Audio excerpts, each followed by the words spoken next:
Hello everyone.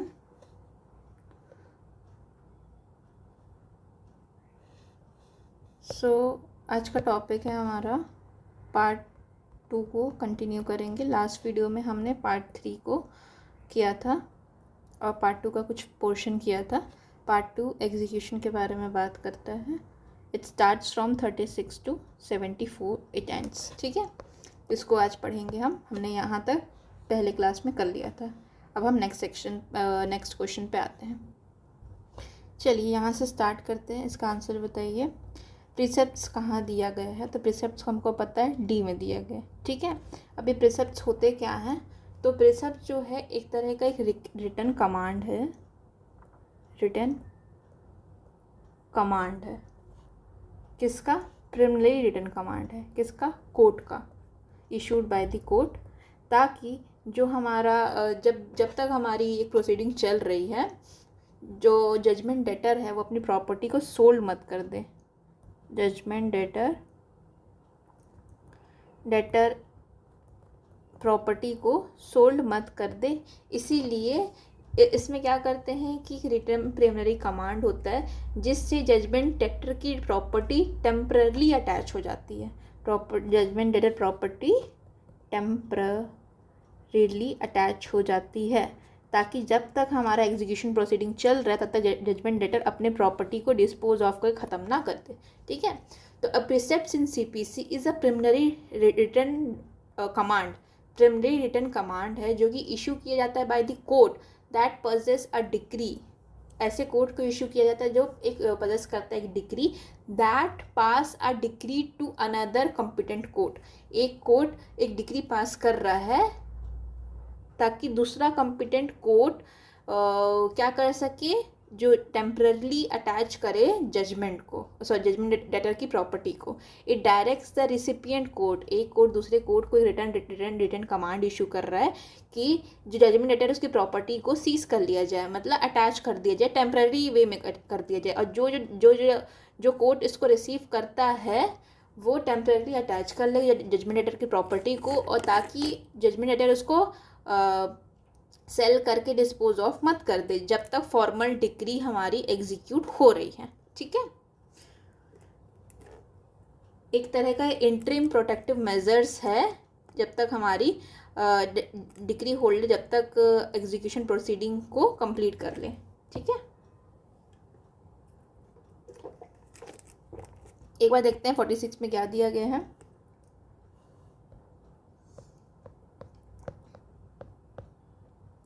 See, upon the application of decree holder, the court which passes the decree, जिस court ने पास किया था decree, अगर उनको सही लगे एक प्रिसेप्ट भी इशू कर सकती है। ठीक है, प्रिसेप्ट इशू कर देगी अनदर कोर्ट को which are competent to execute. जो डिक्री पास कर रही है, डिक्री पास करने वाली कोर्ट किनको देगी? प्रिसेप्ट एग्जीक्यूटिंग कोर्ट को देगी, ताकि such decree to be attach any property belonging to the judgment debtor. कोई भी प्रॉपर्टी जजमेंट डेटर की है उसको अटैच करने के लिए। The court to which precept is send, जिस कोर्ट को प्रिसेप्ट सेंड किया गया था, सेल्स प्रोसीड टू अटैच, वो अटैच कर देगी प्रॉपर्टी को in a manner prescribed in regarding to the attachment of the property in executing court. ठीक है, provided that no judgment under precept shall continue for 2 months। ठीक है, कोई भी अटैचमेंट 2 month से ज़्यादा नहीं हो सकता unless the period of attachment is extended by the order of the court which pass the degree. जो कोर्ट है उसने दोबारा डिग्री दी है तब तक ठीक है, नहीं तो 2 month इसका है प्रिसेप्ट का टाइम लिमिट। ठीक है, और unless before determining such attachment has been decree has been transfer to the court to which attachment has been made by and decree holder has applied for the order for the sale. ठीक है, तो 2 month बस याद रखना है अपने को। 2 month ही है एक्सपायरेशन डेट प्रिसेप्ट की, फिर से दोबारा उसको रिन्यू करवाना पड़ेगा। ठीक है, आगे बढ़े। तो अब बताइए, ये तो हो गया हमारा इसका आंसर, और उसमें क्या क्या लिखा है। तो 40 में क्या है बताइए। हम लोग स्टार्ट कर लेते हैं फ्रॉम 40। तो 40 में क्या दिया गया है? 40 में प्रोवाइडेड है, जब स्टार्ट करना ही है तो हम 38 से स्टार्ट करते हैं। 38 में हमारा ये जो हमारा स्टार्ट हो रहा है वो कोर्ट बाय विच, ये हेडिंग है, court by which decree may be executed, may be executed. ठीक है, ये कहाँ से कहाँ तक, 38 से लेकर के 46 में ये प्रोवाइडेड है। तो सेक्शन 38 है वो बात करता है एग्जीक्यूटिंग कोर्ट के बारे में। ठीक है, तो कौन सी कोर्ट डिक्री एग्जीक्यूट कर सकती, एग्जीक्यूटिंग कोर्ट के बारे में। ठीक है, फिर 39 क्या बात करता है, 39 बात करता है ट्रांसफ़र ऑफ डिक्री के बारे में, ट्रांसफ़र हो सकती है डिक्री। 40 क्या बात करता है, 40 बात करता है transfer of decree another state में। ठीक है, फिर 41 क्या बात करता है, सर्टिफिकेशन के बारे में। तो जो भी एग्जीक्यूटिंग प्रोसीडिंग होगी वो सर्टिफाइड होगी, तो सर्टिफिकेशन। फिर 42 क्या बात करता है, 42 बात करता है पावर ऑफ कोर्ट, ये इंपॉर्टेंट है, power of court in executing decree, executing transfer decree. ठीक है, फिर 43 क्या बात कर रहा है, तो 43 बात करता है, 43 और 44 को साथ में रीड करेंगे, जहाँ पे सीपीसी अप्लाई नहीं करता, सीपीसी नॉट अप्लाई। ठीक है, तो वहाँ पे क्या रहेगा, ये वाले केस के बारे में, ये रेवेन्यू कोर्ट नहीं, पहले रेवेन्यू कोर्ट नहीं, पहले सिविल कोर्ट अगर डिग्री पास की है उसके बारे में है, सिविल कोर्ट डिग्री पास की है 43 में, और 44 में कौन सा कोर्ट डिग्री पास कर रहा है, रेवेन्यू कोर्ट के बारे में, रेवेन्यू कोर्ट के बारे में। अगर कोई भी जो सिविल कोर्ट है उसने डिग्री पास की है और जहाँ पे सीपीसी अप्लाई नहीं करता, वहाँ उसकी कंडीशंस वगैरह 43 में दिए गए हैं। और कोई भी रेवेन्यू कोर्ट है जहाँ पे जिससे डिग्री पास हुई है वहाँ पे सीपीसी अप्लाई नहीं करता, उसके बारे में 44 में दिया गया है। ठीक है, फिर है हमारा, हम नेक्स्ट क्वेश्चन पे आ गए हैं, चलिए इसको सॉल्व करिए।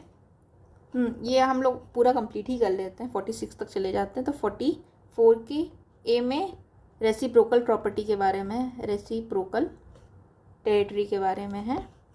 फिर 44 के 45 में आउटसाइड इंडिया डिक्री को एग्जीक्यूट करने के बारे में बात है। और 46 में प्रिसेप्ट्स है। प्रिसेप्ट्स क्या थी, एक रिटन ऑर्डर थी जो एक कोर्ट दूसरे कोर्ट को भेजती, जिसने डिग्री दी है वो कोर्ट दूसरे कोर्ट को भेजेगा कि आप टेम्पररी प्रॉपर्टी को डिफेंडेंट के अटैच कर लीजिए, ताकि जजमेंट डेटर की प्रॉपर्टी को अटैच कर लीजिए ताकि जजमेंट डेटर उसको सेल ना कर पाए जब तक हमारी फॉर्मल एग्जीक्यूशन प्रोसीडिंग चल रही है। ठीक है, तो बस इसको एक बार रिवाइज कर लेते हैं।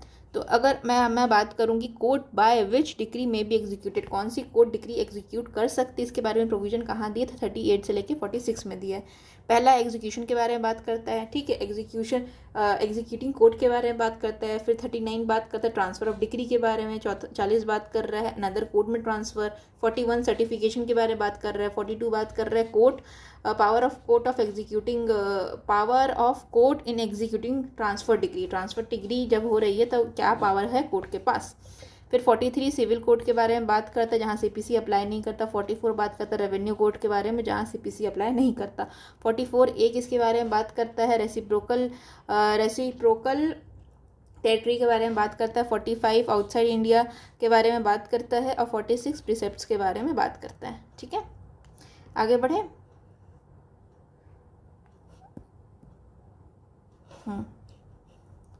फिर हमारा बात कर रहा है which provision deals with determining the questions. अच्छा, good questions relating to discharge and satisfaction. और क्वेश्चंस के बारे में मैं देखूंगी तो मुझे याद आना चाहिए सेक्शन 47। ठीक है, ठीक है, तो ये होगा 47 में। 47 को देख लेते हैं क्या दिया है 47 में। तो कौन कौन से क्वेश्चंस डिटरमाइन कर सकता है एग्जीक्यूटिंग कोर्ट। ठीक है, तो इसके बारे में यहाँ दिया गया all the question arising between the parties in which degree was pass. जितने भी क्वेश्चंस हैं जो कि पार्टीज के बीच में आ रहे हैं जहाँ पे डिग्री पास हुई है, और their representative relating to the execution of the decree and the discharge in satisfaction of the decree. कौन कौन से सवाल रहेंगे, पहला एग्जीक्यूशन ऑफ डिग्री के, दूसरा डिस्चार्ज ऑफ डिग्री के, और तीसरा सेटिस्फैक्शन ऑफ डिग्री के। डिटरमाइन कौन करेगा? एग्जीक्यूटिंग कोर्ट करेगा इसको डिटरमाइन, कोई सेपरेट सूट फाइल नहीं करेंगे, ठीक है। फिर सेकंड वाले को हटा दिए गए। थर्ड बताता है where a question arise whether any person is legal representative और नॉट। सवाल ये है कि कोई व्यक्ति लीगल रिप्रेजेंटेटिव है कि नहीं है, तो वो भी यही कोर्ट डिसाइड करेगा। तो कौन कौन सवाल को डिसाइड करेगा? पहला एग्जीक्यूशन वाले सवाल को, दूसरा डिस्चार्ज वाले सवाल को, ठीक है, एग्जीक्यूशन डिस्चार्ज। तीसरा कौन सा सवाल को लेगा? सेटिस्फैक्शन ऑफ डिक्री वाले सवाल को, चौथा क्वेश्चन कौन सा होगा? लीगल रिप्रेजेंटेटिव वाले सवाल को भी कौन लेगा? तो ये लेगा, यही कोर्ट लेगा जो एग्जीक्यूट कर रहा है, ठीक है। और इस सेक्शन के पर्पस के लिए plaintiff whose suit has been dismiss, जिसका सूट डिसमिस कर दिया गया है, and defendant against whom a suit has been dismiss are the party. जिसके भी अगेंस्ट प्लेंटिफ के अगेंस्ट सूट डिसमिस कर दिया गया या फिर डिफेंडेंट के अगेंस्ट सूट डिसमिस कर दिया गया है, वो सब कहलाएंगे पार्टी। फिर उसके बाद है, ठीक है, फिर for purpose of this section the purchaser of the property at the sale of the execution shall be deemed to be party in which this decree is pass. ठीक है, जो भी प्रॉपर्टी को खरीद रहे हैं at the sale of execution of decree में, वो भी पार्टी कहलाया जा सकता है, वो भी पार्टी कहलाएगा, शैल लिखा है। All the question relating to the delivery of possession of such property to such purchaser of his representative shall be determined by the executing court. ये भी सवाल को, तो हमारे 5 सवाल हो गए। एलआर्स के बारे में भी यही डिसाइड करेंगे। और तीसरा डिस्पोजल क्या था हमारा? Delivery of property, question related to delivery of property to the such purchaser and his representative. तो डिलीवरी ऑफ प्रॉपर्टी के बारे में भी, डिलीवरी ऑफ प्रॉपर्टी के बारे में भी डिसाइड करना रहेगा। तो कौन करेंगे? यही एग्जीक्यूटिंग कोर्ट जो दिया है फर्स्ट क्लॉज में, वही करेगा, ठीक है। आ गया।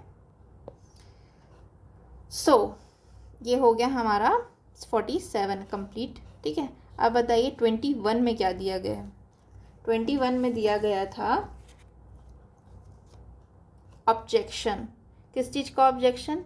ऑब्जेक्शन एज टू जुरिस्डिक्शन का, ठीक है। ये अर्ली एज पॉसिबल ऐसे वाला चीज़ था ना, कि जब भी ऑब्जेक्शन लेना है एज टू द जुरिस्डिक्शन, वो होना चाहिए as early as possible.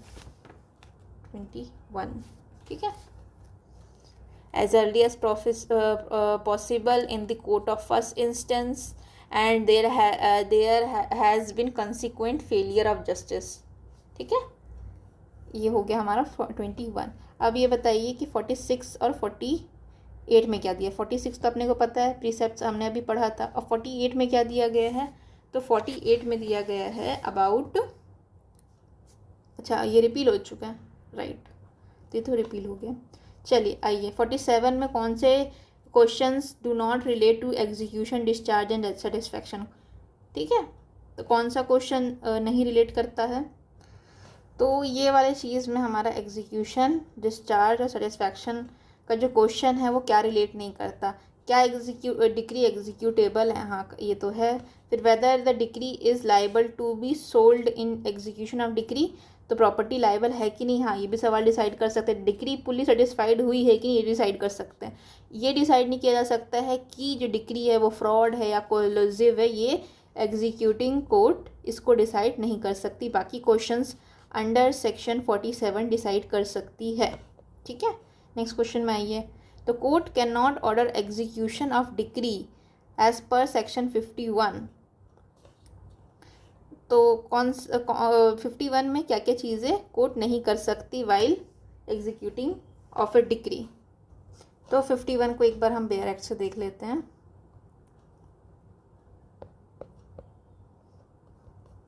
Procedure in execution, power of court to enforce execution subject to the conditions and limitation as well limited. मतलब कंडीशंस और लिमिटेशन को ध्यान में रखते हुए कोर्ट क्या कर सकती है on the application of decree holder. Decree holder के कहने पे क्या क्या चीज़ कर सकती है कोर्ट? पहला, order execution of decree by delivering any property of specifically decree, ठीक है। तो एग्जीक्यूटिंग कोर्ट जो है हमारी power of court to enforce the decree में ऑन एप्लीकेशन, जब भी डिक्री होल्डर एप्लीकेशन लगाएंगे तो एग्जीक्यूटिंग कोर्ट क्या क्या कर सकते हैं एग्जीक्यूट करने के लिए डिक्री को, तो डिलीवर करवा सकती है प्रॉपर्टी को स्पेसिफिकली डिक्रीड वाले, या फिर अटैच कर सकती है, सेल कर सकती है, या फिर सेल विदाउट अटैचमेंट भी कर सकती है प्रॉपर्टी को, अरेस्ट करवा सकती है किसी को भी, अरेस्ट एंड डिटेंशन हो सकता है in the prison and not exceeding the period specified in the 58 where arrest is permissible under this section। ठीक है, अरेस्ट भी करा सकती है, रिसीवर भी अपॉइंट कर सकती है, एंड एनी अदर रिलीफ भी दे सकती है। तो अगर मैं बोलूँ आपका power of court in executing decree क्या क्या है, तो पहला है डिलीवर प्रॉपर्टी,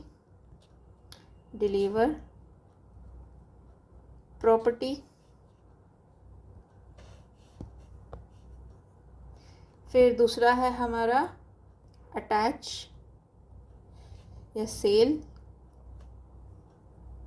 ठीक है, या विदाउट सेल के भी अटैच सेल कर सकते हैं, विदाउट अटैचमेंट के भी सेल कर सकते हैं, अरेस्ट या डिटेंशन, ठीक है। और ध्यान में रखना है सेक्शन 54 को। फिर फोर्थ है हमारा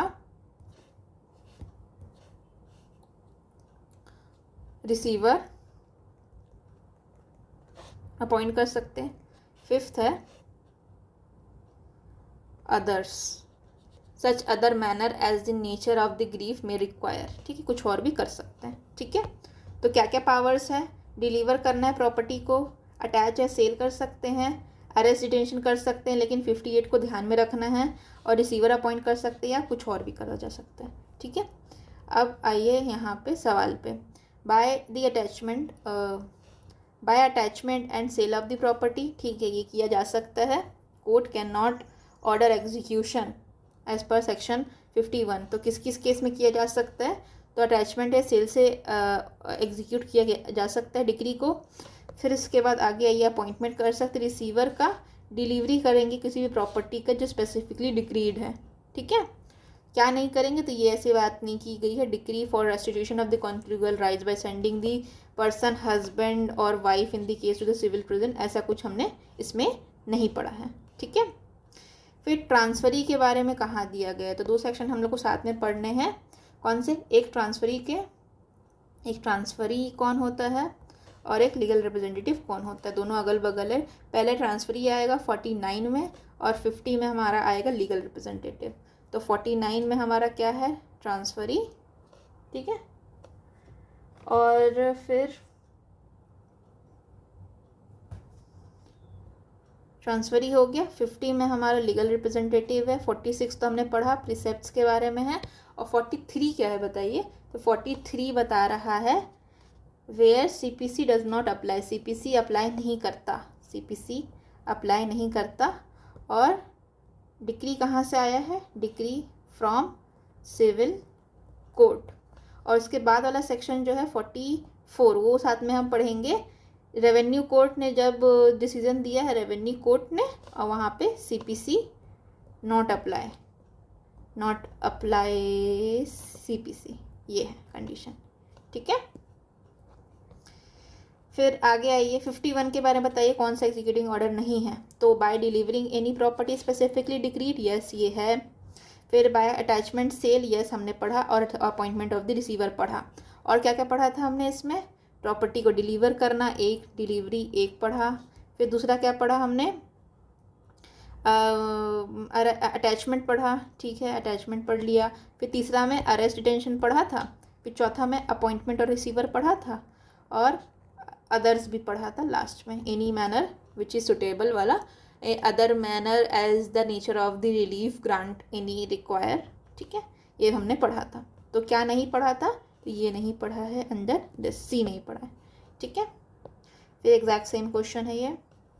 फिर which is not method of executing, तो रिसीवर हमने पढ़ा, सेल विदाउट अटैचमेंट भी पढ़ा, सेल विथ अटैचमेंट भी पढ़ा, प्लस अटैचमेंट भी पढ़ा, समझे। फिर अरेस्ट डिटेंशन पढ़ा, अपॉइंटमेंट ऑफ कमीशन नहीं पढ़ा। इशू ऑफ कमीशन कहाँ पढ़ा था, ये बताइए, इशू ऑफ कमीशन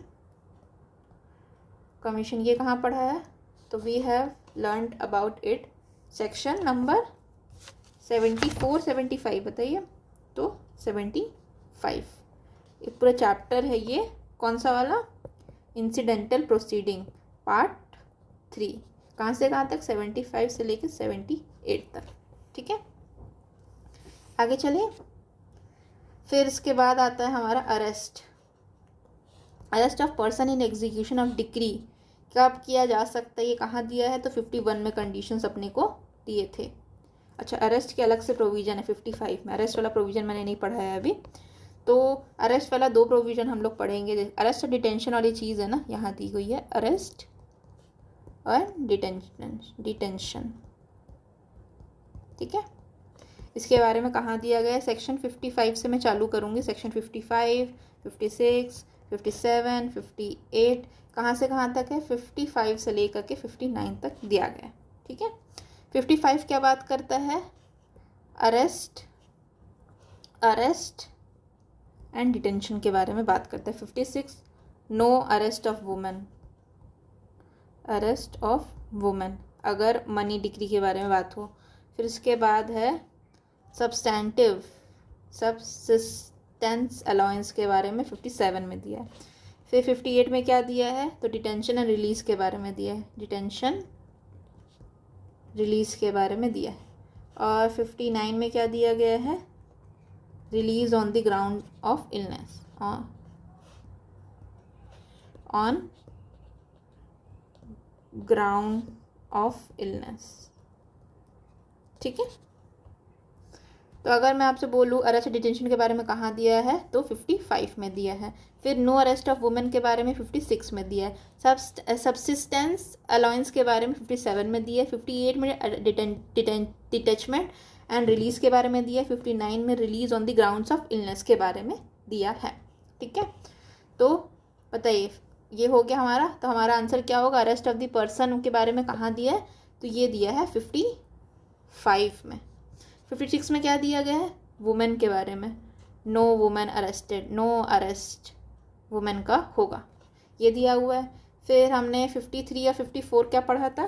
तो 53 हमने पढ़ा है, अभी नहीं पढ़ा अभी, एंसेस्ट्रल प्रॉपर्टी के बारे में है ये, एंसेस्ट्रल प्रॉपर्टी। और 54 है पार्टीशन के बारे में। ठीक है, आइए फिर ये बताइए, यहाँ पे दिया है किसका? प्रोहिबिशन ऑफ अरेस्ट और detention of the women in execution of decree for the money. मतलब यहाँ पे वुमेन का अरेस्ट नहीं हो सकता, यहाँ पे प्रोहिबिट कर रहा है किसका अरेस्ट को? वुमेन का अरेस्ट को, जब हम लोग एग्जीक्यूशन ऑफ मनी के बारे में बात करते हैं। तो ये दिया है 56 में। 55 में क्या दिया है? अरेस्ट एंड डिटेंशन के बारे में। 59 में क्या दिया है? तो release on the grounds of illness, on ground of illness. 60 में क्या दिया है? अटैचमेंट के बारे में दिया है। ठीक है, फिर सेम क्वेश्चन है हमारा, एग्जैक्ट सेम क्वेश्चन है।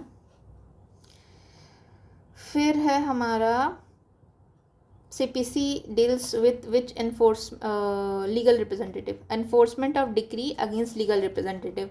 लीगल रिप्रेजेंटेटिव के 2 सेक्शंस में याद करूँगी। लीगल रिप्रेजेंटेटिव एक सेक्शन है हमारा, कौन कौन लीगल रिप्रेजेंटेटिव होंगे, ये 50 में दिया है। और इसके साथ में एक और सेक्शन अपन याद करेंगे, कौन सा? ट्रांसफरी के बारे में। तो ट्रांसफरी इससे जस्ट पहले है 49 में। लीगल रिप्रेजेंटेटिव 2 सेक्शंस हुए, 51 और एक है 52। 51 and 52।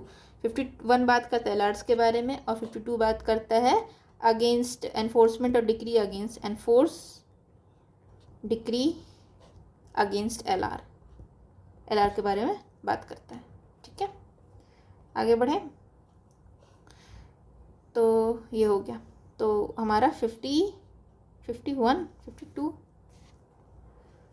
Enforcement of decree against LR.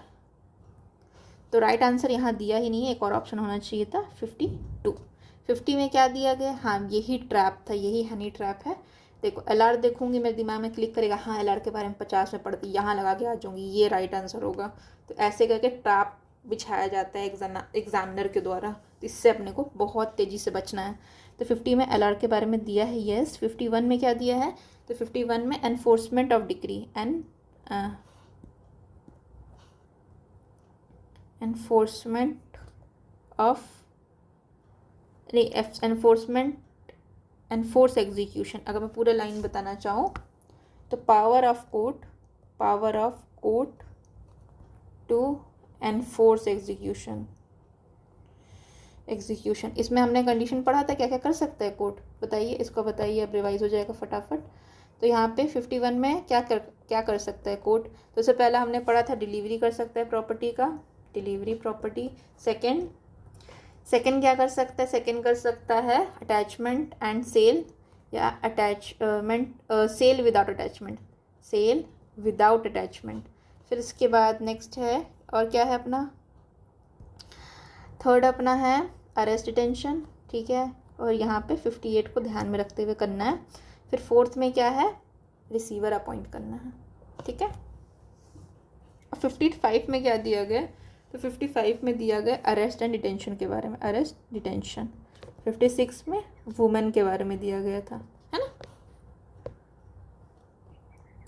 फिर जो वुमेन का अरेस्ट, क्या नाम है उसका, द प्रोहिबिशन ऑफ अरेस्ट और detention of a women in execution of a degree, ये वाला कहाँ दिया है, 56 में दिया है। 43 में क्या दिया है बताइए, तो 43 में दिया गया है वेयर CPC नॉट अप्लाई, जहाँ पे CPC अप्लाई नहीं करता वहाँ पे सिविल कोर्ट का, जहाँ पे CPC अप्लाई नहीं करता और डिग्री पास किया गया बाय सिविल कोर्ट, उसके बारे में दिया गया है। फिर 54 और 59, तो 54 में आपने क्या पढ़ा था जस्ट अभी, पार्टीशन के बारे में, और 59 में क्या दिया गया था, release on the grounds of illness, release in grounds of illness.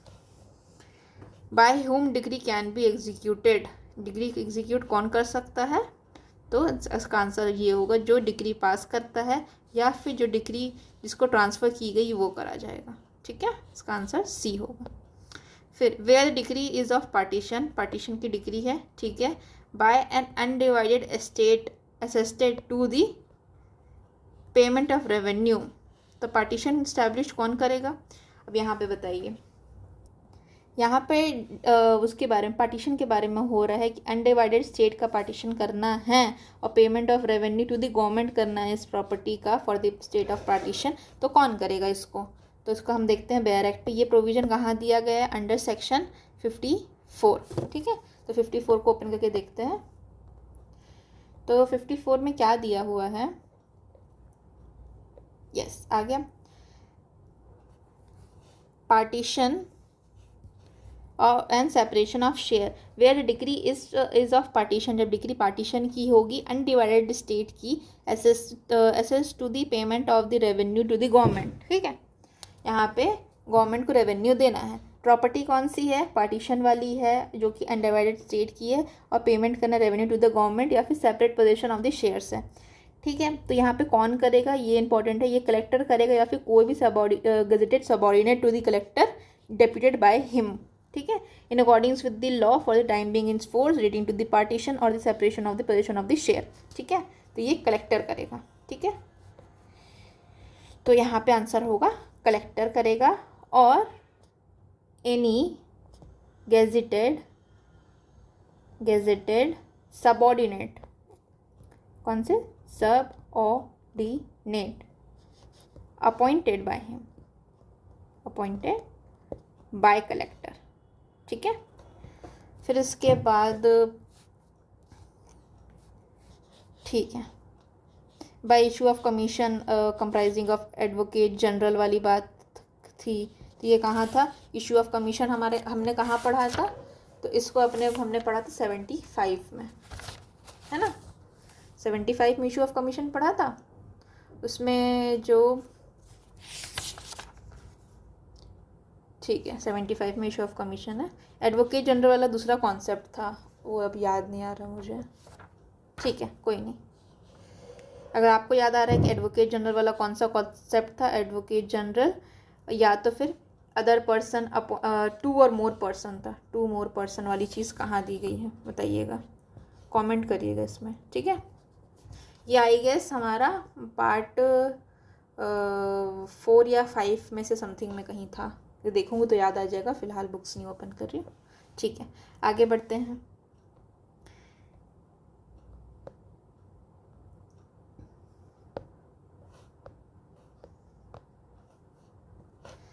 जहाँ पे अटैचमेंट हो रहा है पोर्शन ऑफ सैलरी का, ये बताइए ये attachment of portion of salary का हो रहा है वो कंटिन्यू कब तक किया जा सकता है। मैंने आपको क्या बताया था, जब 60 के 1 में हम अटैचमेंट कर रहे थे किस चीज़ की, सैलरी की।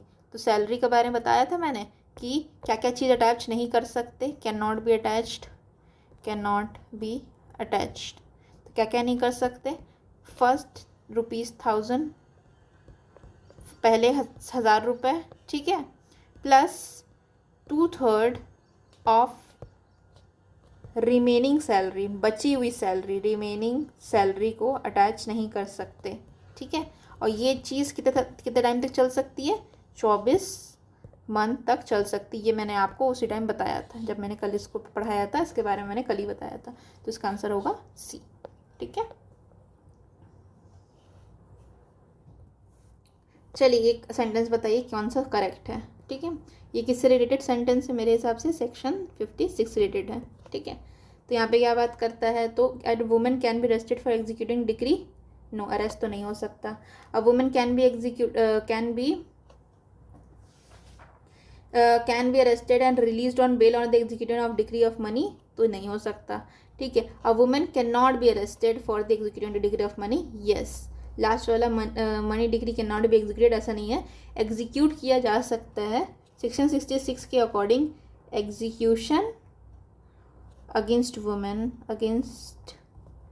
वुमेन एग्जीक्यूशन पॉसिबल है, बट अरेस्ट जो है वो पॉसिबल नहीं। फिर court by which the decree is passed expression कहाँ डिफाइंड है, तो हमारे 37 में डिफाइंड है। एक बार दिखा दूँ आपको,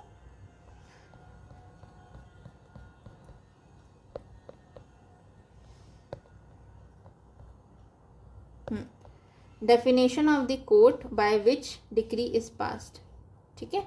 कौन सी कोर्ट डिक्री पास कर रही है, उसका डेफिनेशन कहाँ दिया गया है, तो ये दिया गया है अंडर सेक्शन 47, ठीक है।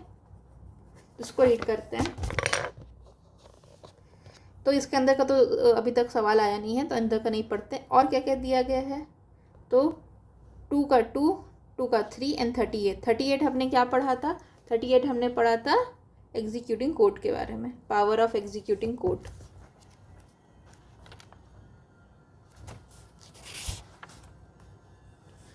Court by which decree may be executed, court by विच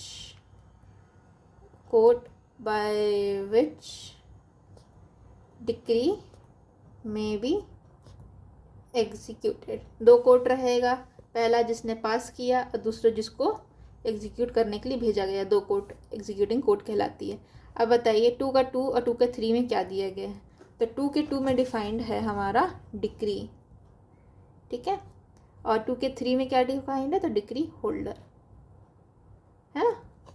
चलिए, the application is placed before the following court for execution of decree.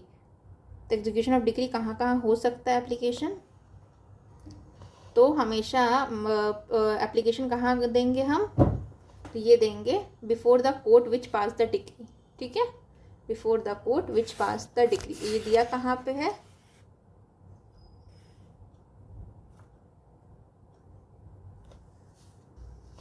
The court which pass the degree defined कहाँ पे, सेक्शन 37 में, ठीक है।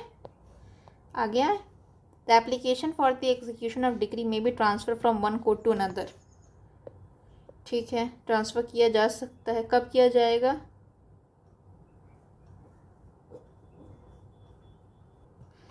तो ये बता रहा है ग्राउंड्स ऑफ ट्रांसफ़र के बारे में, ठीक है, ग्राउंड्स ऑफ ट्रांसफ़र क्या हो सकता है, तो किस कंडीशन में application for executing of degree में भी transfer from one court to another, grounds of transfer क्या हो सकता है, तो ये है हमारा सेक्शन 39 में दिया गया है। तो आ जाते हैं इसमें, तो transfer of decree, the court may pass a decree, the court which pass a decree में, जो कोर्ट पास कर रहा है डिक्री वो पास क्या कर सकता है, में upon application of decree holder, application पे डिक्री होल्डर के सेंड कर सकता है executing to another court for competent jurisdiction, competent jurisdiction वाले अनदर कोर्ट को भेज सकता है। कब भेज सकता है? इफ़ द पर्सन अगेंस्ट हुम विच डिग्री इज पास, जिस व्यक्ति के अगेंस्ट डिग्री पास की गई है एक्चुअली और voluntary reside in a business personally within the local limit such case, मतलब जहाँ ट्रांसफरी कोर्ट है वहाँ पे हमारा डिफेंडेंट रहने लगा, डिफेंडेंट्स रेसिडेंस। बी है हमारा, बी क्या है? प्रॉपर्टी सिचुएटेड, प्रॉपर्टी है वहाँ पे, property situated. If the person if such person does not have property with in the local limits of jurisdiction and which pass the decree sufficient to satisfy the decree the property within the local jurisdiction, मतलब ये property जहाँ situated है वहाँ किया जा सकता है, defendant जहाँ है वहाँ किया जा सकता है। ठीक है। If decree direct the sale and delivery movable property situated outside the local limit, ठीक है, तो उस दूसरे कोर्ट में किया जा सकता है। तो मूवेबल प्रॉपर्टी के बारे में है। और दूसरा dictionary ground, if the court which pass the degree considered any reason necessary to record, तो अगर कोर्ट को लगता है तो रिकॉर्ड करके डिक्री को एग्जीक्यूट करने के लिए भेज दिया जाएगा दूसरे कोर्ट में।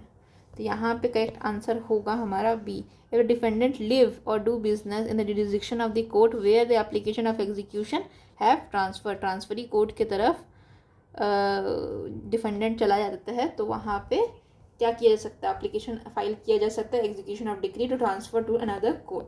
ठीक है, चलिए अब ये कौन सा सेक्शन है? सेक्शन 36 के बारे में बात करते हैं। 36 में क्या दिया गया है? तो 36 में दिया गया है अबाउट वुमेन का अरेस्ट के बारे में। तो कौन सा स्टेटमेंट सही है?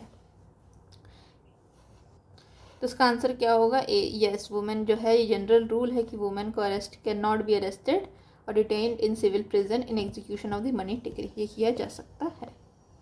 ठीक है, नेक्स्ट क्वेश्चन में आते हैं। Judgment debtor is arrested in execution of money decree, judgment debtor को अरेस्ट कर लिया जाता है। Will he discharge from the depth under the circumstances money decree on the completion of the period of detention, मतलब detention का period ख़त्म हो गया तो क्या उसका जो पैसा जो भी देना था वो ख़त्म, मतलब वो एक तरह से क्या बोलते हैं हम, इक्वल हो जाएगा क्या? तो आंसर है no. Even after the release जो है वो उनको अंडरगो करना पड़ेगा। कौन सा? Even on the release after undergoing the period of detention, release हो जा रहा है जब डिटेंशन पीरियड कंप्लीट हो रहा है उसके बाद he will still be liable for the payment of money. ये दिया है 58 में। 58 बहुत इंपॉर्टेंट है, इसको अच्छे से रीड करते हैं। तो 58 में क्या दिया है? यस, ये हुआ। तो यहाँ पे अरेस्ट, डिटेंशन एंड रिलीज़ के बारे में बात करता है। जो चीज़ हमने पढ़ी वो ये वाला पॉइंट था कि जजमेंट डेटर का रिलीज़ हो गया, जजमेंट डेटर को निकाल दिया गया डिटेंशन से, और इस ग्राउंड में, मेयरली इस ग्राउंड पे उसके रिलीज़ में उसको डिस्चार्ज नहीं किया जाएगा, उसके डेथ पे वो क्या बोलते हैं हम, तो वहाँ पे उसको तब भी अपना जो पैसा है बकाया उसको देना पड़ेगा।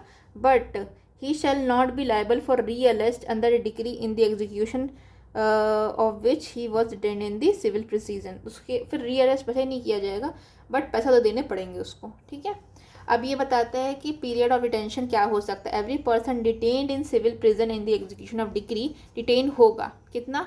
जहाँ पे डिक्री का पेमेंट मनी 5,000 से ज़्यादा, ₹5,000 मोर प्लस मोर है, तब पीरियड ऑफ डिटेंशन कितना होगा? 3 मंथ होगा। ठीक है, फिर जहाँ पे डिक्री का अमाउंट एक्सीडिंग 2,000 है, ₹2,000 से ऊपर है, तो 2,000 से ले करके लिखा है, 2,000 से ले करके ये है हमारा ₹5,000। ठीक है, तो यहाँ पे 6 वीक होगा, 3 मंथ है यहाँ पे और यहाँ पे 6 वीक होगा। ठीक है, फिर for removal of the doubts it is hereby declared that no order for detention of the judgment debtor in the civil prison in execution of decree for the payment to be made where total money is not exceeding 2,000, मतलब up to 2,000 होगा तो no arrest होगा, ये कहना चाह रहे हैं simple words में। ठीक है, तो अगर मैं आपसे पूछूं कि सेक्शन 58 में क्या लिखा है तो आप बताएंगे कि ₹500 से ज़्यादा पैसा होगा तो कितने कितने महीने का डिटेंशन हो सकता है, 3 मंथ का डिटेंशन होगा। ठीक है, फिर अगर ₹2000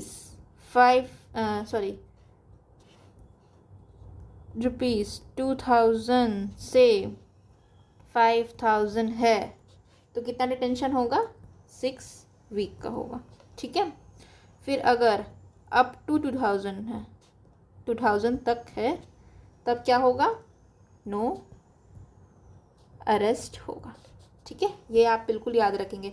5000 से लेकर के 5000 से ज़्यादा होगा तो 3 मंथ का डिटेंशन है, 2000 से लेकर 5000 तक होगा तो 6 वीक डिटेंशन है, और 5000 से ज़्यादा होगा तो नो अरेस्ट होगा। ठीक है, डन। चलिए आगे बढ़ते हैं,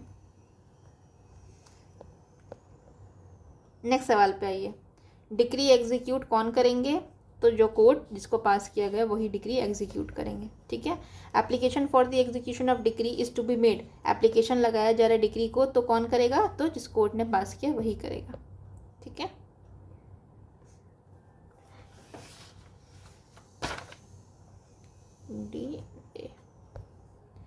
फिर डिक्री में भी एग्जीक्यूटेड अंडर सेक्शन 38 में हमने क्या पढ़ा था, 38 में कौन सी कोर्ट डिक्री पास करेगी, मतलब डिक्री एग्जीक्यूट कौन सी कोर्ट करेगी, तो इसका आंसर है either by the court which pass it और by the court which sent it for the execution. ठीक है, ये कर सकती है। 26 का आंसर क्या होगा, सी। जज में decree may execute by either by the court which pass the decree और to which decree is sent. ठीक है, अब ये बताइए, a decree can be transferred for execution to another court, कब ट्रांसफर हो सकता है, तो इसका आंसर होगा ऑल ऑफ द अबव। ठीक है, इफ जजमेंट डेटर एक्चुअली और वॉलेंट्री रिसाइड्स और carry outs on the business personally work for gain, तो वहाँ पे भेजा जा सकता है, जहाँ डिफेंडेंट रहता हो वहाँ भेजेंगे, जहाँ पे प्रॉपर्टी हो, प्रॉपर्टी सेटिस्फाई कर सके वहाँ भेजेंगे, जहाँ इमूवेबल प्रॉपर्टी का डायरेक्ट हो सकता है सेल या डिलीवरी वहाँ भेजेंगे, और चौथा कंडीशन क्या पड़ा था, कोई भी डिस्क्रिशनरी ग्राउंड हो सकता है। ठीक है, डन, आगे बढ़े। फिर कौन सा court not competent to execute decree, तो डी होगा इसका आंसर, नॉट कॉम्पिटेंट, पढ़ना पड़ेगा अच्छे से, नॉट। फिर private alienation of the property हमने कहाँ पढ़ा था, तो हमने इसको पढ़ा था 64 में।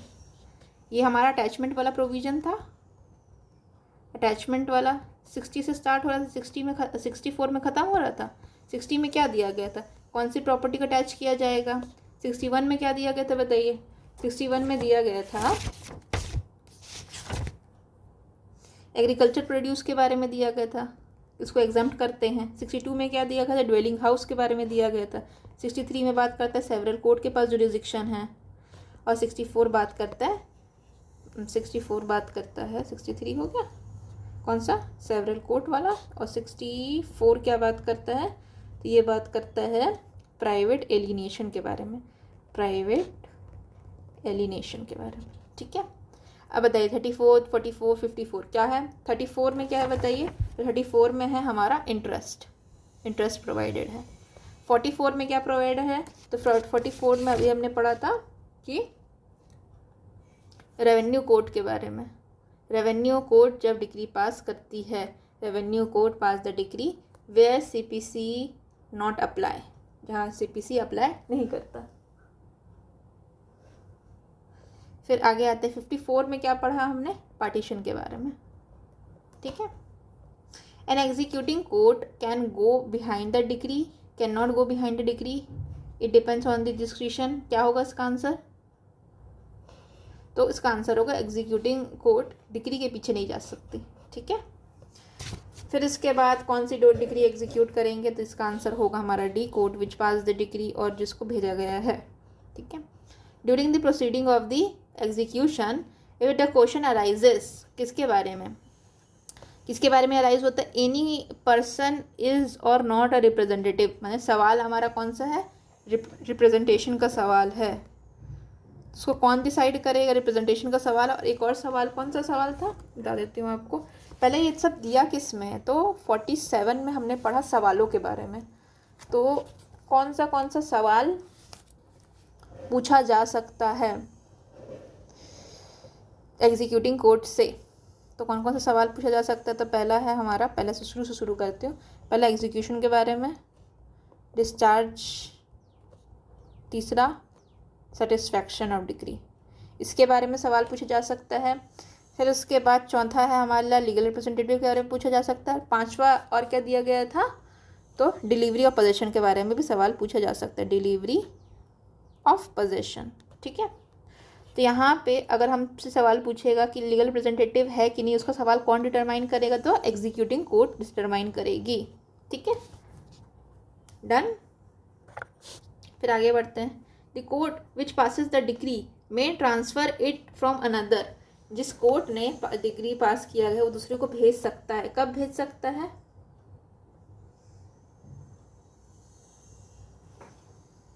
तो इसका आंसर ऑल द अबव होगा। ये वाला जज यहाँ पे हमारा डिफेंडेंट रह रहा है, उसके बारे में है। फिर property, satisfy property means property situated है हमारी। ठीक है, और ये बात करता है इमूवेबल प्रॉपर्टी के बारे में। ठीक है, the judgment decree carried on business within the jurisdiction of the latter court. ठीक है, जो जजमेंट लेटर है वो काम करता है लेटर कोर्ट के उसमें। फिर इसके बाद है हमारा नेक्स्ट है फिर आगे आते हैं, which court is set degree send to the a court another, it is send by, कौन भेजेगा? तो जिसने पास किया है वो। ठीक है,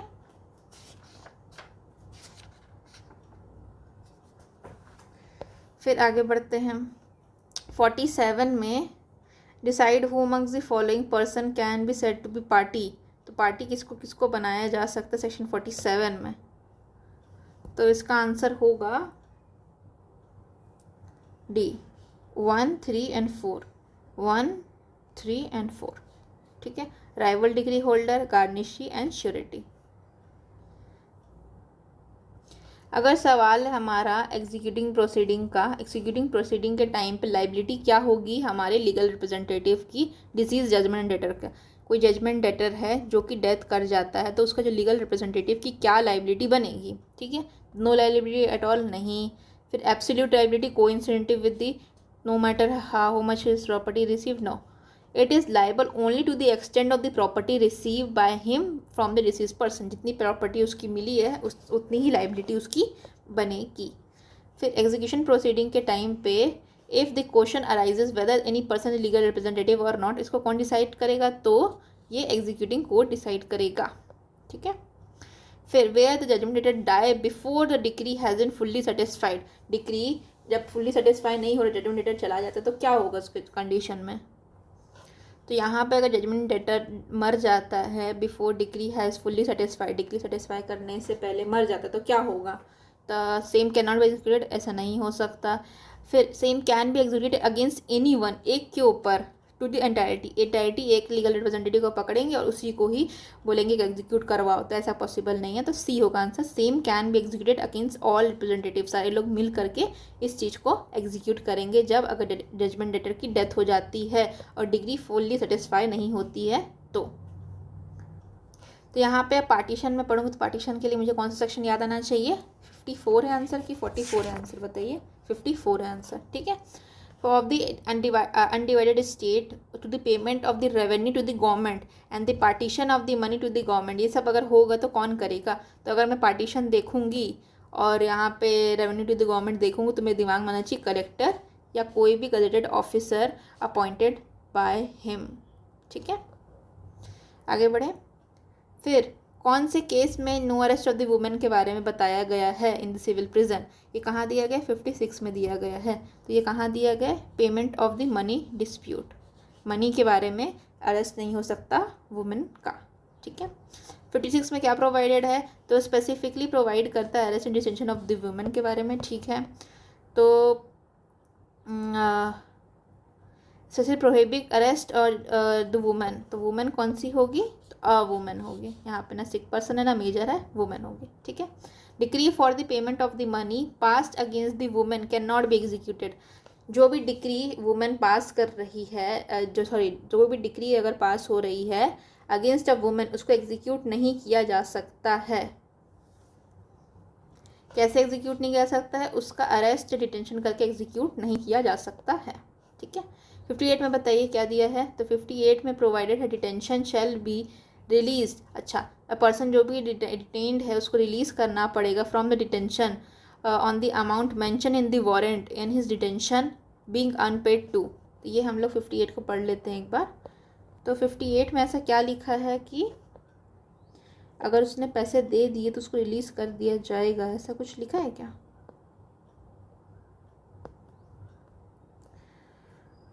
एक बार फिर से सवाल पढ़ते हैं।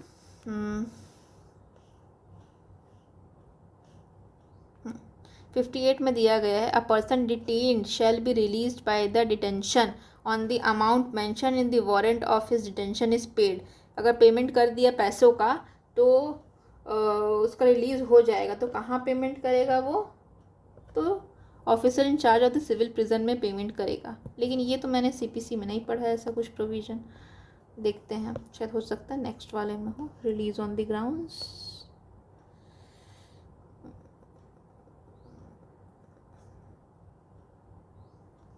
फिफ्टी 58 में तो नहीं पढ़ा, हो सकता है किसी और में लिंक करके होगा, ठीक है, कोई बात नहीं।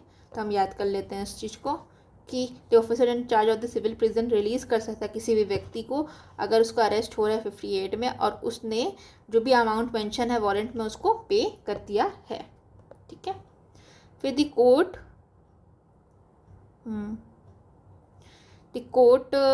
order for the attachment of the agriculture produce, judgment director continue to act of husbandry such as cutting, gathering and the storing, ठीक है। प्रॉपर्टी अटैच कर ली गई है एग्रीकल्चर प्रोड्यूस की और जो जजमेंट लेटर है वो अभी भी हस्बेंड्री गैदरिंग वगैरह कर सकता है। तो ये क्या इज इट प्रॉपर, तो इट इज़ अलाउड, आंसर होगा यस। वो उसको काट गैदरिंग वगैरह स्टोरिंग कर सकता है इवन दो प्रॉपर्टी उसकी एग्रीकल्चर की प्रोड्यूस की ऑर्डर कर चुका है, तब भी उसको जो भी ऑलरेडी जो भी किया हुआ है उस चीज़ को काट सकता है, ठीक है। फिर कौन सा अटैचमेंट नहीं होगा, तो हमने लैंड बिल्डिंग के लिए पढ़ा था अटैचमेंट होगा, इसके बाद मनी चेक्स भी पढ़ा था, शेयर्स भी पढ़ा था, money payable under policy of insurance नहीं किया जा सकता अटैच, ठीक है। फिर आगे आइए, इन execution of a degree other than the degree of maintenance, कोई और डिग्री ऑफ मेंटेनेंस के अलावा past against A what shall be attachment portion of his salary of 7,000 rupees per month। अब चलिए सबसे बड़ा नाइटमेयर आ गया हमारा लॉ वालों का, थोड़ा सा मैथ्स लगा लेते हैं, ठीक है।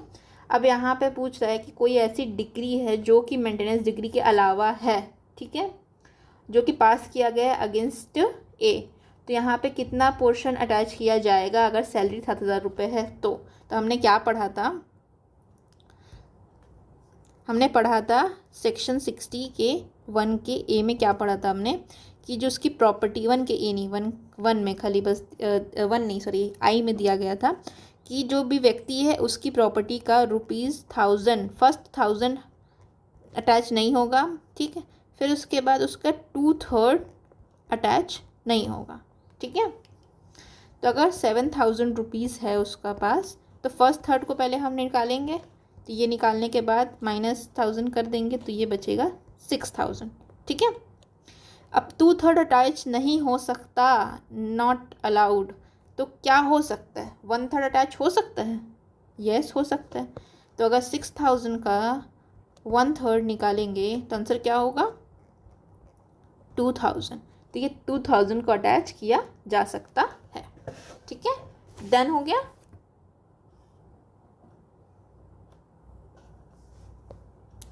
फिर है हमारा आगे आइए, सेक्शन 60 में क्या अटैच नहीं की जा सकती है,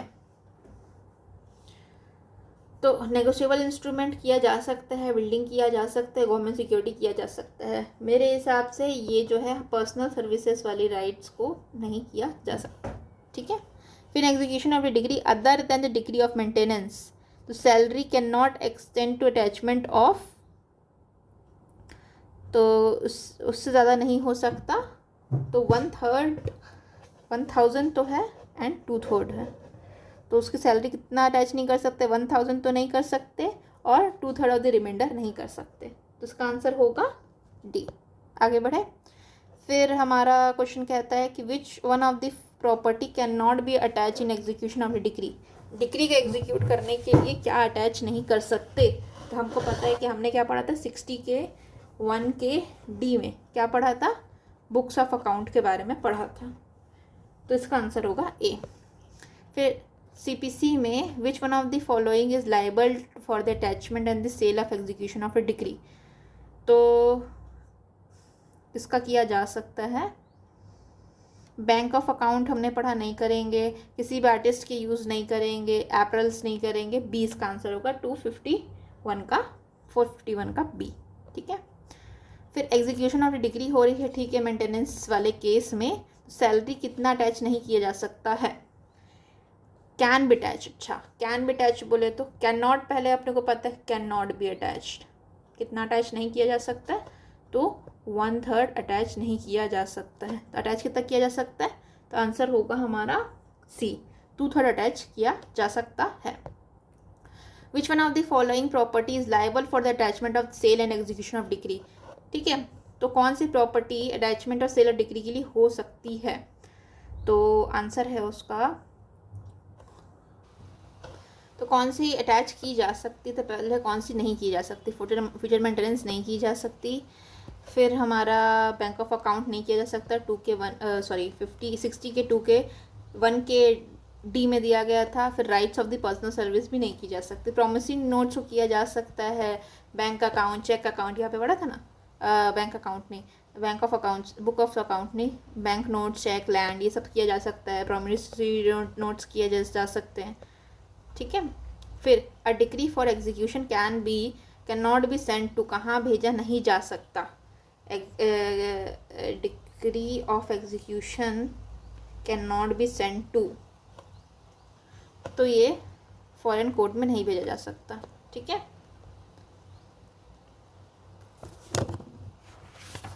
यहाँ पानी गिर रहा है, हल्का हल्का आपको आवाज़ आ रहा होगा, tip tip tip tip tip tip. तो एग्जीक्यूशन वाला हमने किया था 60 से लेकर के, कहाँ से था,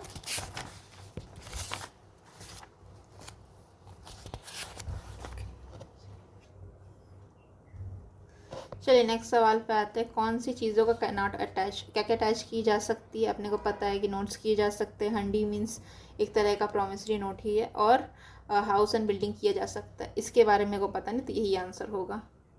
ये हमारा समझ लीजिए bank of books of accounts के बारे में बात करता है, ठीक है।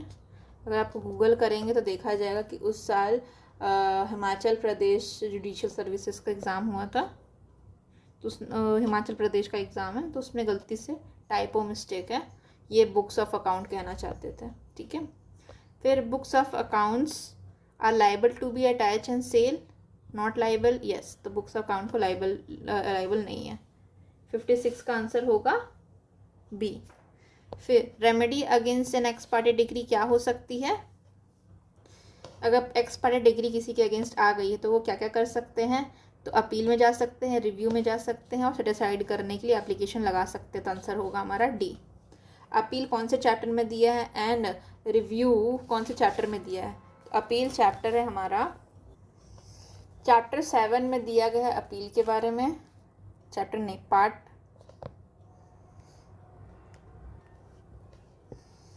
पार्ट 7 है, दिख ही नहीं रहा है कुछ भी, पार्ट 7 जो है वो 96 से लेकर के 112 के बारे में बात करता है, और पार्ट 8 जिसमें अपील आता है, ठीक है, और पार्ट 8 है वो क्या के बारे में बात करता है, reference, review and revision, R3 के बारे में बात करता है।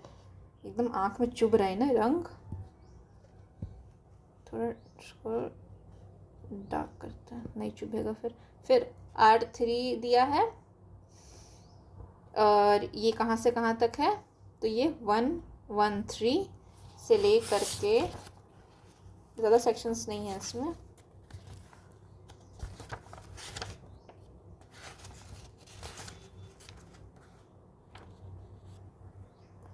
वन 115 है, ठीक है,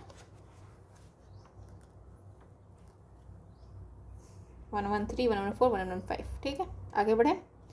फिर इसके बाद कौन सा लाइबल फॉर द अटैचमेंट नहीं है, which are liable for the attachment, section 60 में अटैचमेंट किया जा सकता है। तो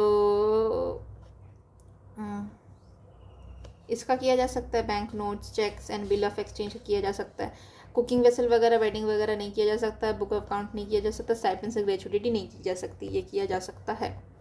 फिर whether necessary wearing apparel are liable for attachment in execution of decree. Wearing apparels attachment किया जा सकता है, तो आंसर है नो, ठीक है, बी होगा इसका आंसर। फिर in execution of degree of maintenance की डिग्री है, तो वहाँ पे who is manager of a bank can attach to the salary who is in executing of a degree of maintenance, तो salary of the judgment debtor attach किया जा सकता है कितना, तो 2/3 किया जा सकता है, 1/3 नहीं किया जा सकता, ठीक है।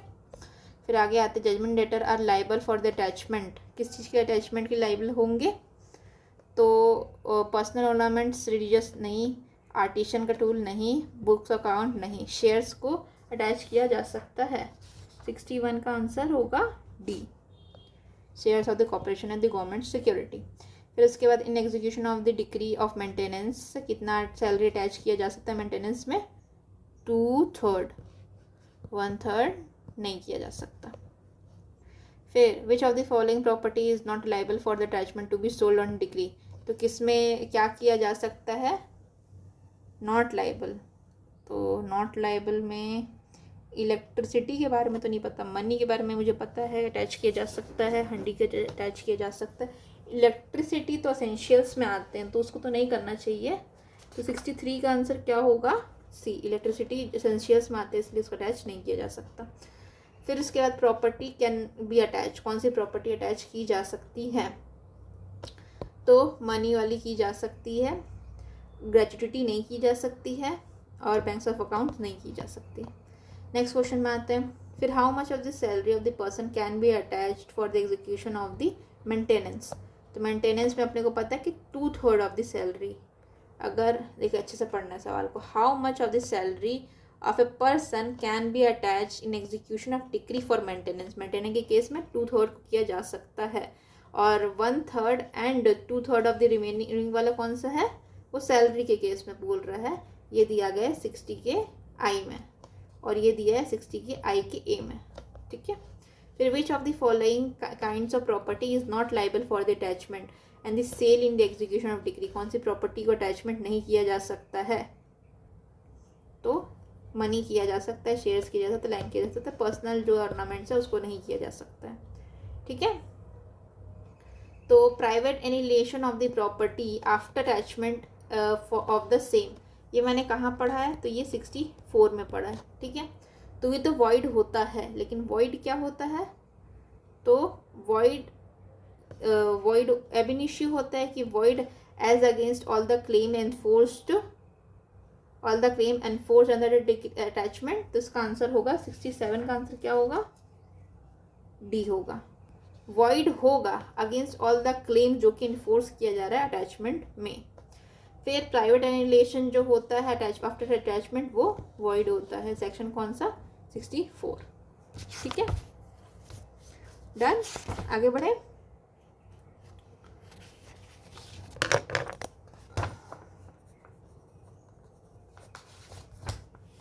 फिर assets held to be not available for the rateable distribution under section 73, कोई भी एसेट्स हैं held to be not available for the rateable distribution,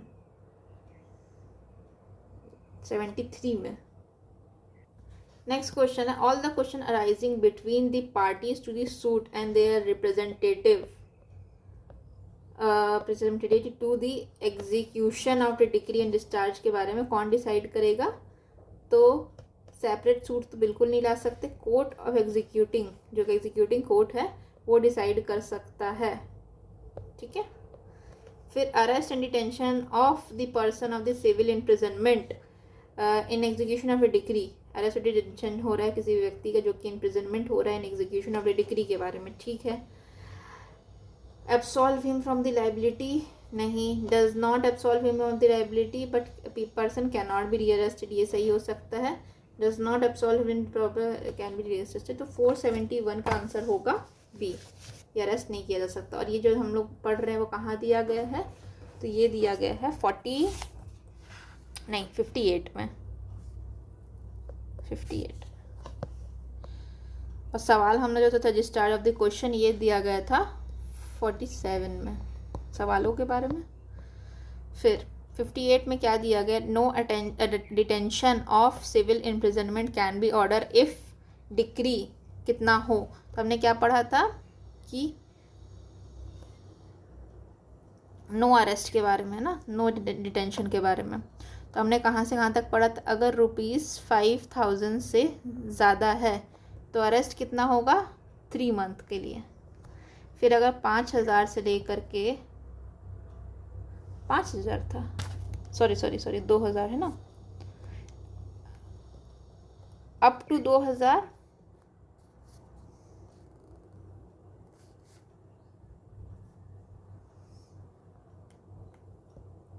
up to 2000 दिया है तो नो अरेस्ट, ठीक। फिर अगर 2000 से लेकर के 5000 है तो 6 वीक है ना, और 5000 से ज़्यादा है तो 3 मंथ, ठीक है। तो यहाँ पे हमारा नो अरेस्ट वाला चीज़ है वो नॉट एक्सीडिंग 2000, नो अरेस्ट और कैन बी मेड और इम्प्रिजनमेंट, ठीक है, नॉट एक्सीडिंग 2000। अगर 2000 से कम का रहेगा तो कोई अरेस्ट नहीं होगा। फिर which of the following property are not liable for attachment of the execution of the decree, कौन सी प्रॉपर्टी अटैचमेंट के लिए नहीं होती? तो ये है हमारा बैंक ऑफ अकाउंट नहीं होता, बाकी सबको अटैच किया जा सकता है। Executing can not determine the question, कौन सी डिटरमाइन नहीं कर सकती है? तो अपने को पता है एग्जीक्यूशन ऑफ डिग्री कर सकती, डिस्चार्ज ऑफ डिग्री कर सकती, मॉडिफिकेशन के बारे में नहीं कर सकती। कौन कौन से क्वेश्चन डिसाइड कर सकती है? तो पहला है एग्जीक्यूशन के बारे में, दूसरा है डिस्चार्ज के बारे में, तीसरा है सेटिस्फैक्शन के बारे में, ठीक है, किसका? डिक्री का। फिर चौथा है एलआर्स के बारे में, लीगल रिप्रेजेंटेटिव के बारे में, और पांचवा क्या था? प्रोसेस के बारे में था। 47 में दिया ना ये सब, 47 में क्या दिया है? पांचवा था delivery of possession, delivery of possession at the time after warrant for the arrest, at the time after the warrant for the arrest, a judgment debtor has been issued, the court may cancel it on the ground at the time after warrant, ऐसे time पे warrant के बाद, after a warrant for arrest of a judgment debtor has been issue, ठीक है, cancel किया जा सकता है कौन से ग्राउंड्स पे? If he is not fit in the state for detention on the prison, he is seriously ill. इसका आंसर होगा, ये कौन सा सेक्शन बात करता है? ये 59 बात करता है, गेस 56 में था, 58 में था अरेस्ट एंड डिटेंशन, तो 59 होगा। यस, 59 ग्राउंड्स ऑफ इलनेस के बारे में बात करता है। अगर कोई व्यक्ति बहुत ज़्यादा इल है तो उसको रिलीज़ किया जा सकता है, ही इज़ सीरियसली इल, तब उसको रिलीज़ किया जा सकता है। एक बार पढ़ लेते हैं इसका।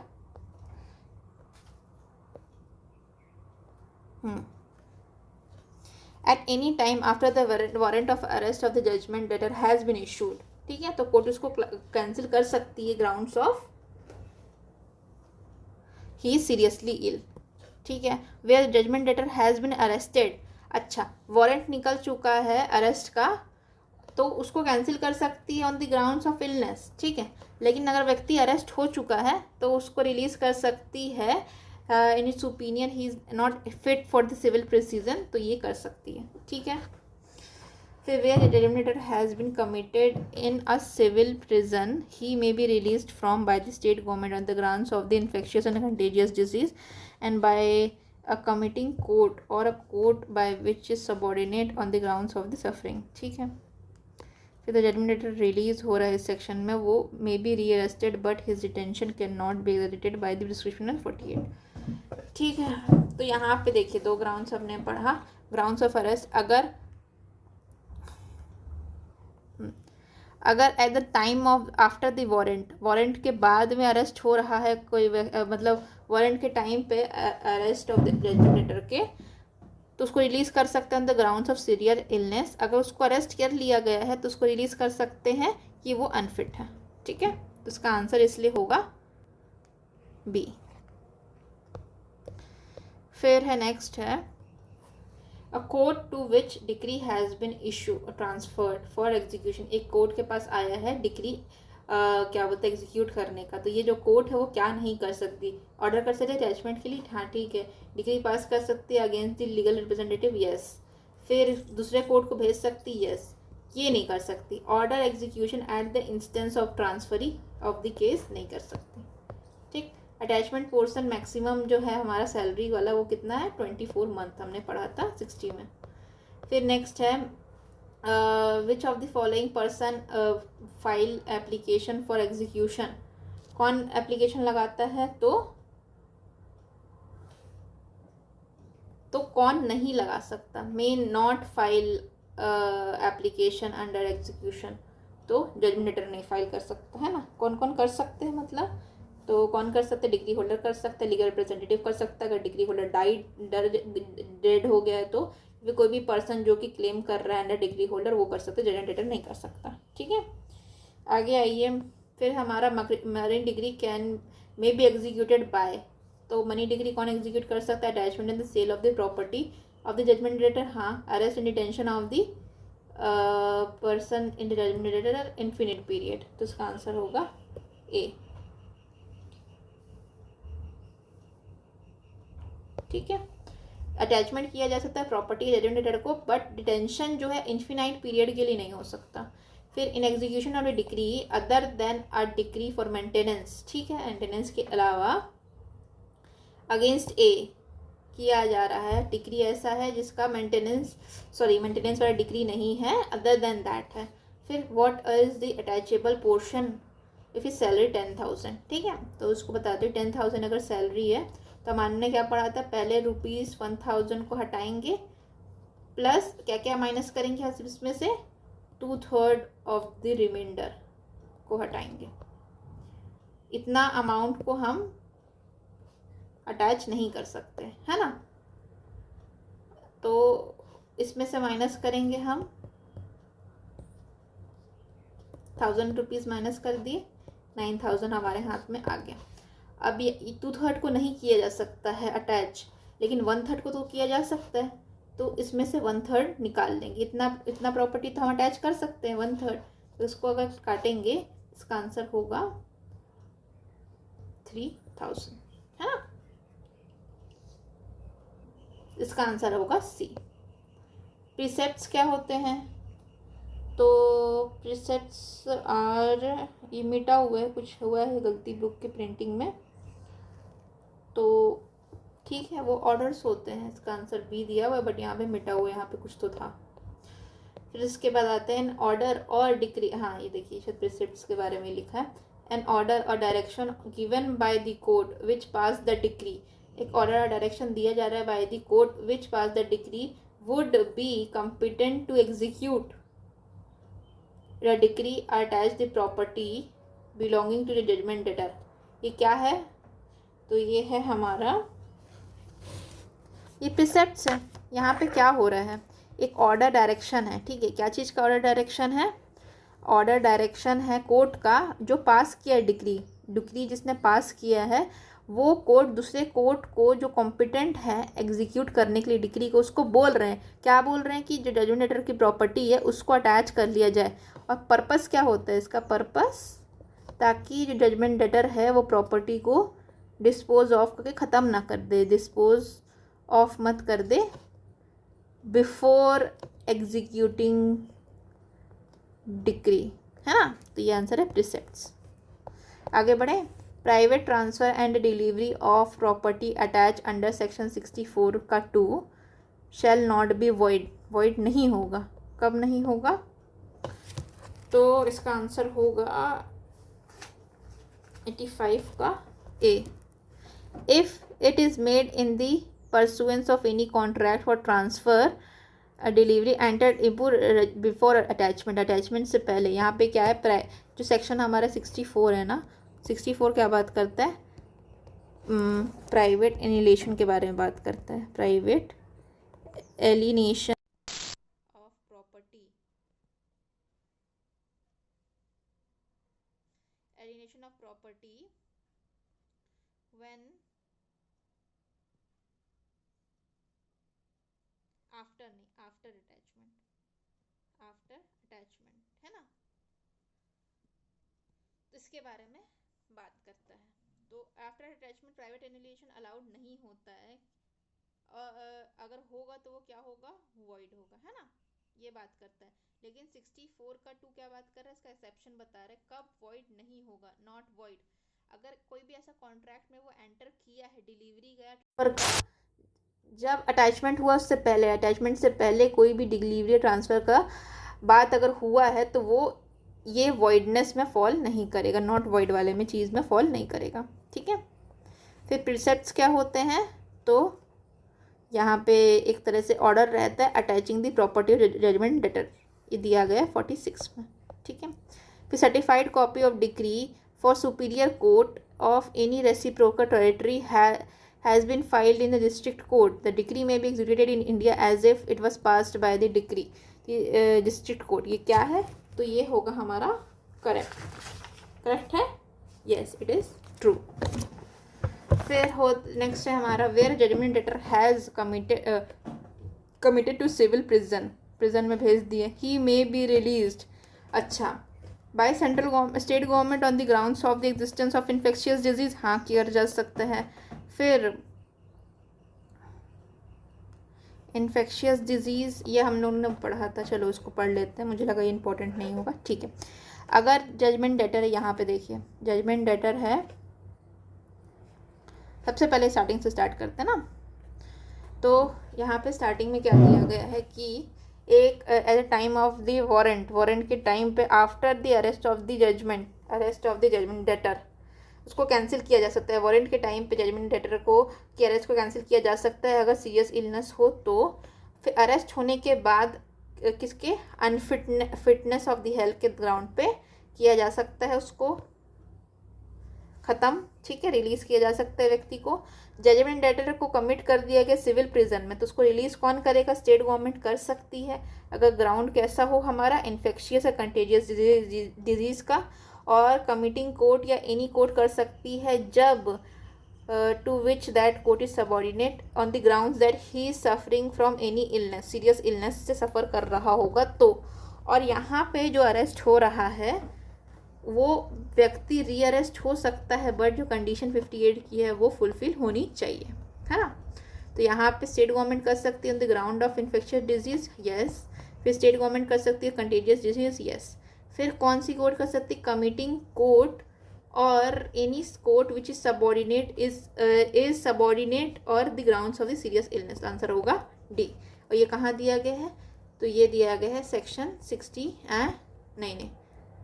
59 में दिया गया। फिर question that can be determined by the court executing the decree, कौन से सवाल जो है वो जो कोर्ट है वो कर सकती है डिसाइड? तो ये वाले questions, execution, discharge and satisfaction. फिर इसके बाद है प्रिंसिपल गवर्निंग हमारा execution of decree and orders, कहाँ से कहाँ तक है? तो ये हमारा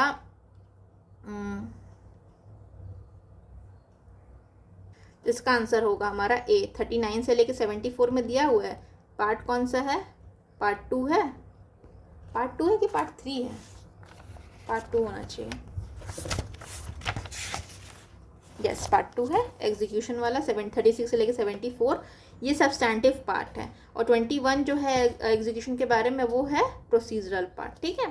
तो याद रखिए सीपीसी में दो भाग हैं, एक है हमारा सेक्शंस का पोर्शन और एक है हमारा प्रोसीजर का पोर्शन, ठीक है।